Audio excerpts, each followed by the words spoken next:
deployed.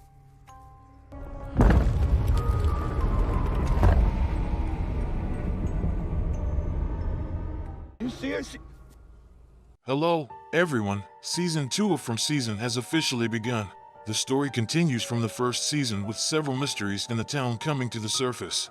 At the end of last season, we learned that the sheriff was trapped in an enclosed space that looked like a chimney after he went through a hole in the tree, and another bus drove up at the entrance to town. It was pouring rain in the town at the moment, and everyone was doing their best to bring useful items into the group house in order to protect the radio from being used again. However, by now Toby has seen the bus parked at the restaurant, and he tells Donna. And Harlan, who is on the bus, wakes up nervous, saying he had a dream about this very town that he couldn't get out of, and that they had to go back the way they came. The other passengers dismiss him as mentally ill, but they don't realize that what Harlan is saying is true. The busload of people were a group on a tourist outing, and one of the old ladies even danced in the rain and seemed to be enjoying it. The cloudy sky suddenly became cloudless and the heavy rain stopped. Elvis comes to the crowd first and says they need to sit down and rest. The restaurant was immediately opened for them and everything in it was served free of charge.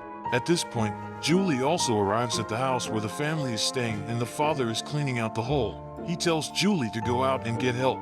After Julie comes out, the men take the floor and state that they are in trouble and need help. It wasn't long before a couple of young men came to Jim's aid. Jim is shocked for just a second when he learns that there's a newcomer in town. His primary goal now is to clear the hole and find Fanny. Suddenly, Harlan, who was by the bus, had a spasmodic convulsion unique to the town. Every time someone twitches, something bad happens. Sure enough, a few people who had just gotten up and were ready to help, the house began to collapse. As several people were preparing to leave for the time being, the shaking of the house grew louder and louder, and even collapsed directly in front of the crowd out of thin air for no apparent reason. All of Jim's several bodies were also crushed under the houses. The people joined forces and began to clear the ruins of the house, but after a long time only one of them was rescued, the others being too badly crushed.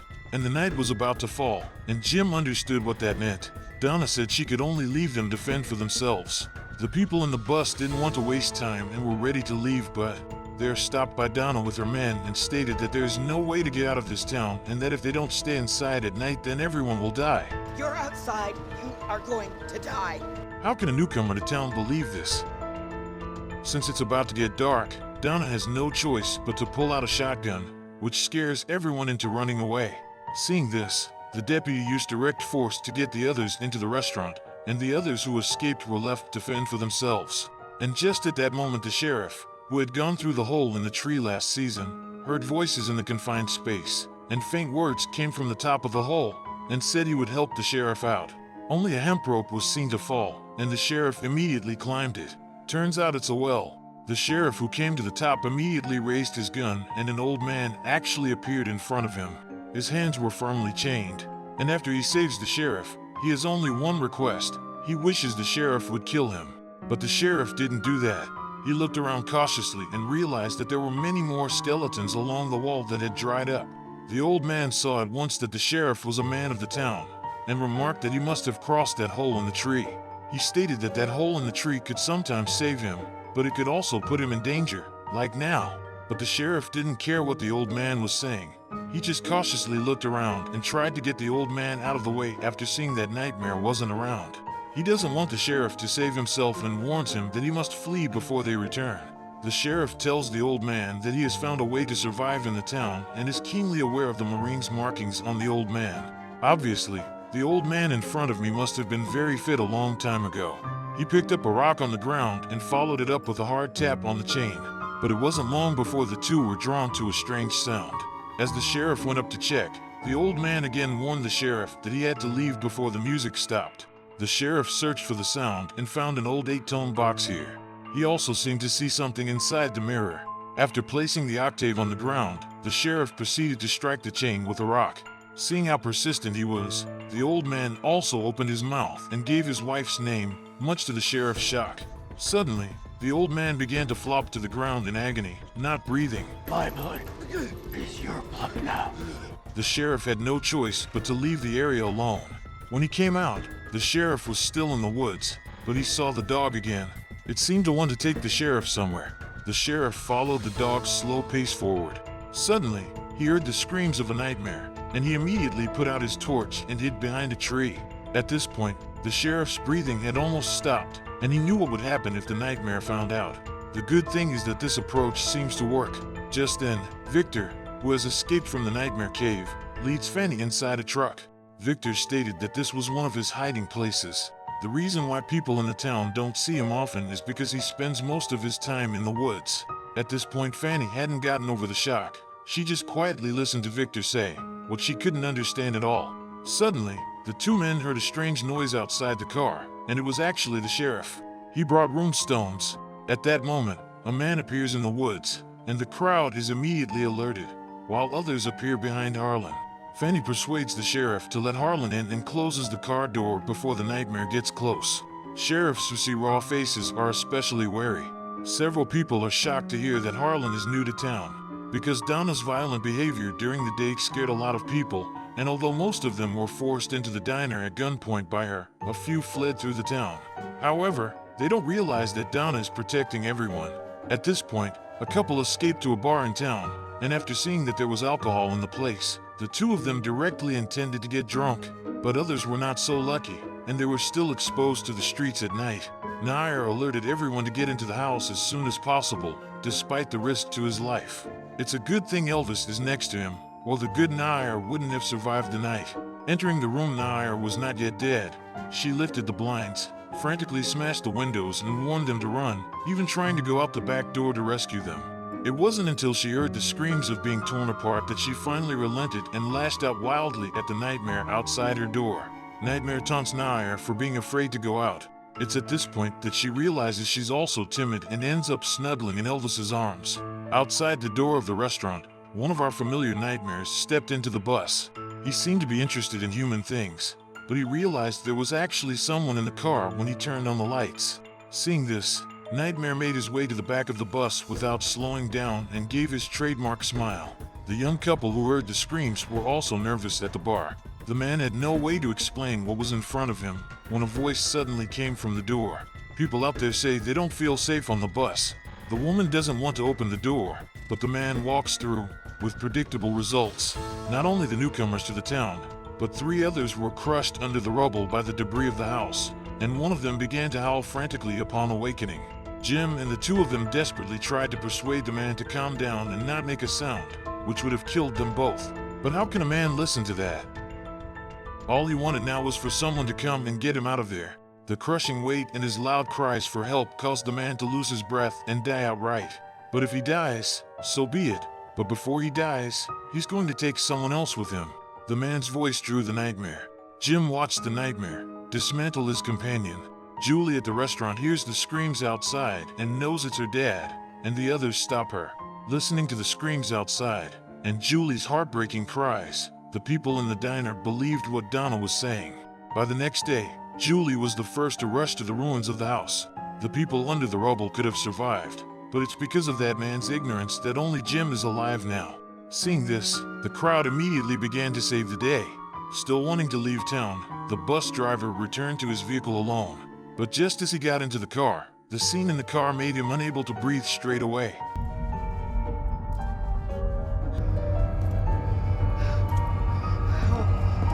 Several of the sheriff's men also made it through the night safely, and they were ready to return to town.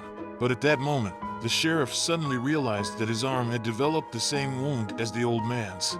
All of this was seen by Victor as well, but their primary goal right now was to get back to the town first. Inside the town, Donna is still trying to persuade the newcomers not to leave, but her bitter persuasion is having no effect.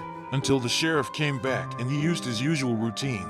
First, he tells the man what will happen to the town at night, and then unceremoniously reprimands him, saying that it's okay for him to die himself, but not to the detriment of others. Apparently, the sheriff's intimidation subdued the men. The sheriff assured them that he would explain to them every day for the rest of the day what they needed to be aware of here. On the other hand, Victor, back in town, rushed home first thing. He seemed to be looking for something very important. Learning that Toby had stayed at his house yesterday, Victor immediately rushed out and went straight to Toby's house. He stated that Toby had taken something important to him, and before he left, he warned Toby not to go back into his room. Toby is seen pulling out a notebook and keeps hounding Victor as to why there is a certain pattern on the notebook. Victor just replies that you shouldn't touch this, it's not yours, and warns him to stay away from himself. Fanny, back in town, shares last night's experience with her daughter, but just then she saw a small child suddenly disappear. Later, the little kid reappears, but after Fanny says it's okay, he disappears again. When she gets home, she tells Julie that she just saw 2 children and that maybe it was just a hallucination. But the same thing happened last night, and while Fanny is out looking for her youngest son, she doesn't realize that she's piling on something. It wasn't until her son finished a piece that she noticed it was actually from last night. Seeing the 2 children reappear, Fanny immediately dragged her youngest son back into the house and then locked the door behind her. But that's not the only weird thing. Back in town, the sheriff checked himself on that wound every few moments. Last night he found arm-wriggling worms that he was sure were infected by the old man chained to the wall.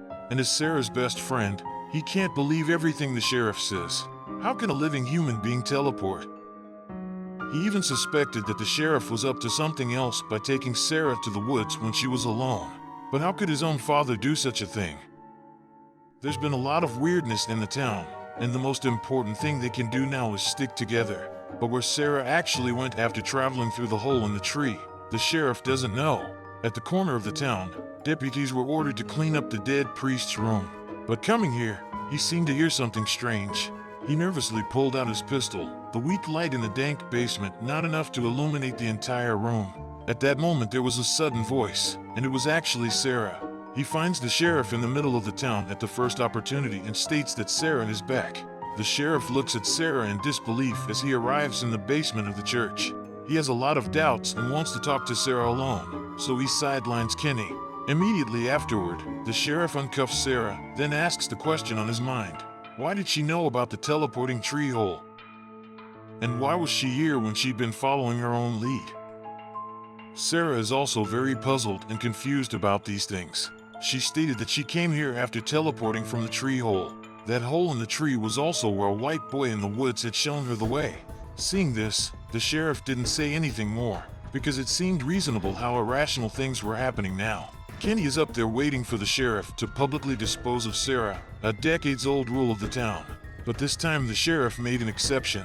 Although Sarah kills 2 townspeople, she is able to talk to an invisible thing that helps them escape the town. Seeing that Kenny is still adamant about putting Sarah in the tin box, the sheriff roars that Sarah should never be put in the tin box.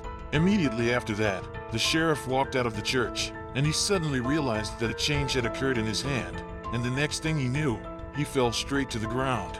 He woke up in the clinic afterward, and originally the sheriff was so resistant to the nurse examining him that he just glossed over the fact that he had been bitten by a spider in the woods.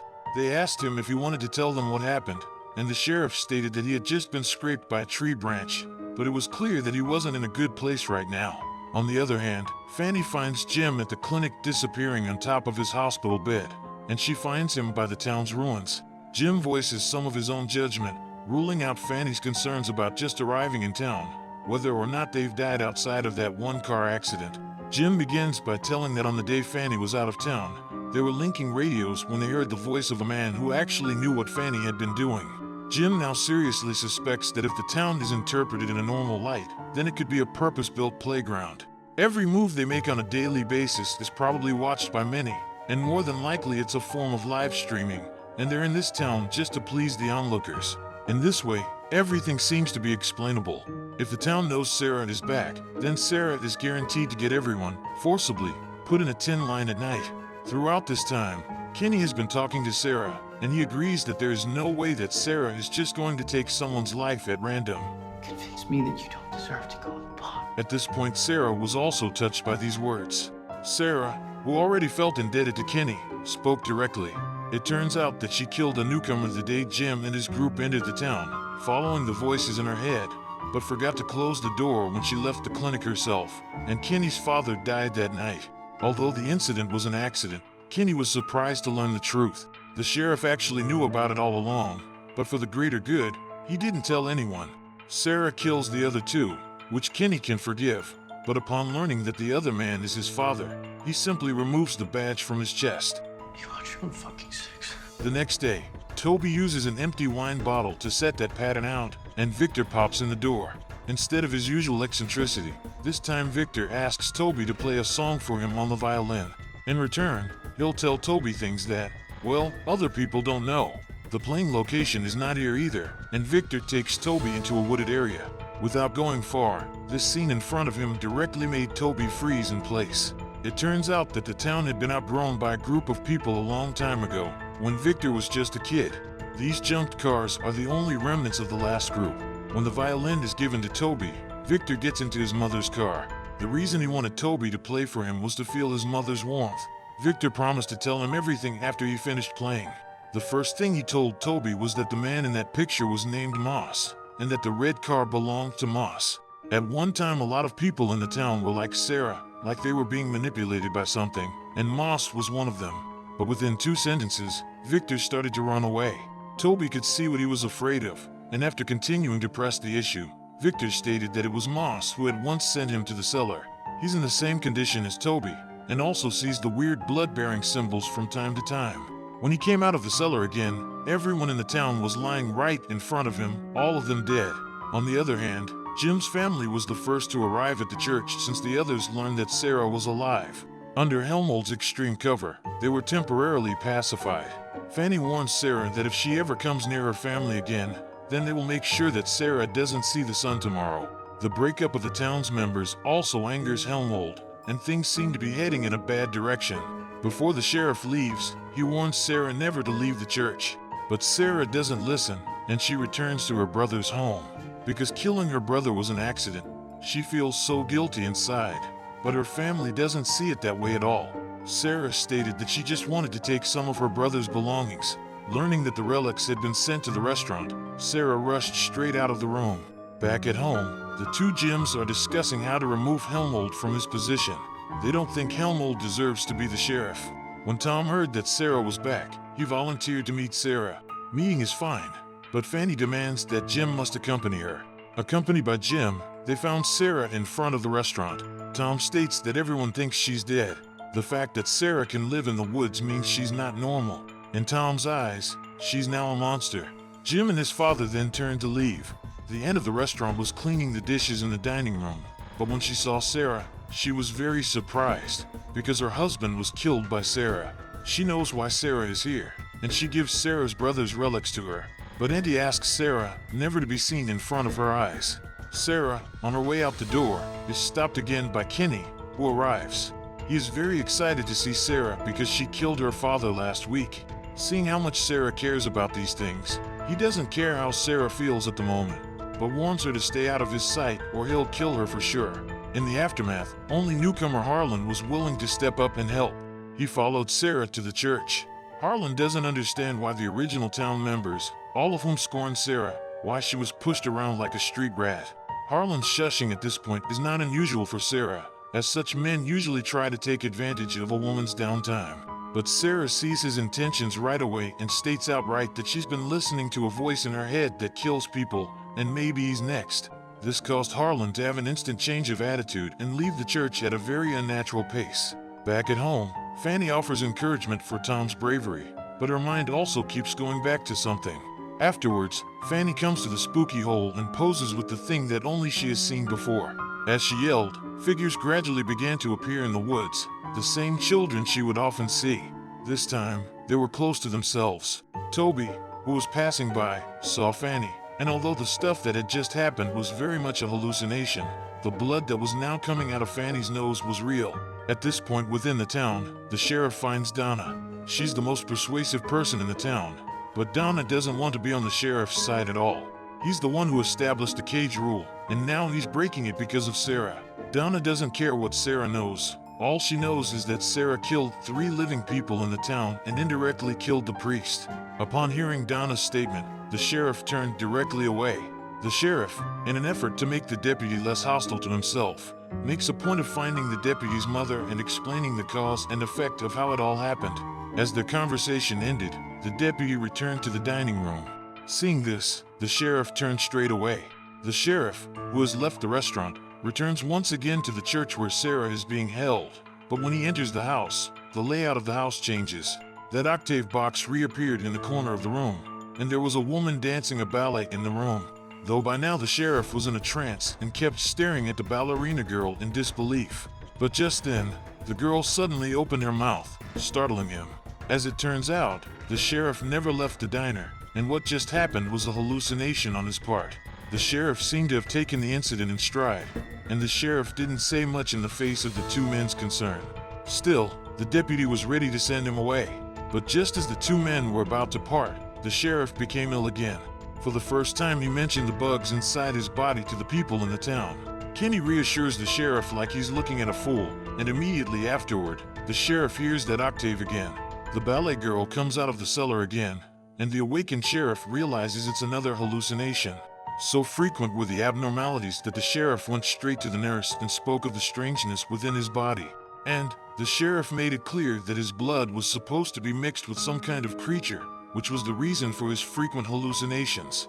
The doctor, however, was feeling a little incredulous.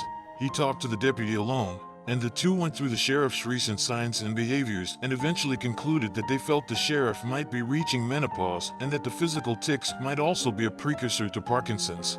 Then hallucinations are clearly an early stage of Alzheimer's. The sheriff, who was alone in the infirmary, was once again ill, with pain accompanying his arm, followed by the octave that was turning. Curious, the sheriff went up to check on him, and he was pressed right into the bed. With the appearance of a woman, the sheriff knows that he is hallucinating again, and he knows that he needs to rest now. And at this point in the town, everything seemed to be back to normal. Everyone but the sheriff and Sarah are getting used to it. But as the town grew in numbers, their need for food became very great. Right now, food is becoming the biggest problem, but everything is predicated on getting through each night safely. In a town full of secrets and danger, it seems that everyone is pulled into a fog, living each day with trepidation. In the next episode, the fog of the town is finally revealed and the first person to walk out of the town finally appears. Who is the lucky one? Let's see you in the next installment.